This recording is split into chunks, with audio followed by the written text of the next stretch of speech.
আজি ৰাতিপুৱা প্ৰায় 7মান বজাত তেজপুৰ ইউনিভাৰ্চিটিৰ সমীপৰ 4-লেনযুক্ত ঘাইপথত সংঘটিত হৈছে ভয়ংকৰ দুৰ্ঘটনা। বিশ্বনাথৰ পৰা তেজপুৰ অভিমুখে আহি থকা মালবাহী ট্ৰাকে একে দিশেৰে আহি থকা স্কৰ্পিঅ' বাহনক অভাৰটেক কৰিবলৈ লওঁতেই প্ৰচণ্ড জোৰেৰে খুন্দা মাৰে। ফলত স্কৰ্পিঅ' বাহনখন বাগৰি পৰে ঘাইপথৰ কাষত। ইতিমধ্যে আহত হোৱা স্কৰ্পিঅ' বাহনৰ দুগৰাকী আৰোহীক তেজপুৰ মেডিকেল কলেজ হাস্পতাললৈ প্ৰেৰণ কৰা হৈছে। ইপিনে ঘটনাস্থলীত বৰঘাট আৰু তেজপুৰ সদৰ আৰক্ষী উপস্থিত হৈ তদন্ত আৰম্ভ কৰি দুয়োখন বাহন নিজৰ জিম্মাত ৰাখিছে বুলি জানিব পৰা গৈছে।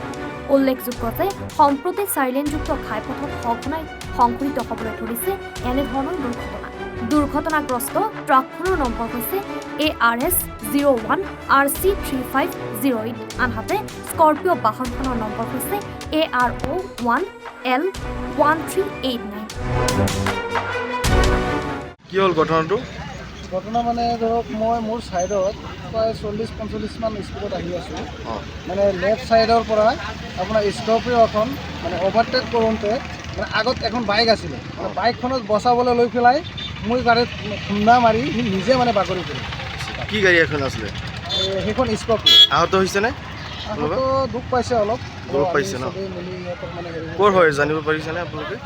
গাড়ীখন অঁ, মই আমাৰ ঘৰ আপোনাৰ লালুকত। স্কৰ্পিঅ'খন? স্কৰ্পিঅ'খন নাজানো, সেইখন নাজানো ন? এইটো নাম্বাৰ প্লেটটো অৰুণাচলৰ নাম্বাৰ প্লেট। ঠিক আছে।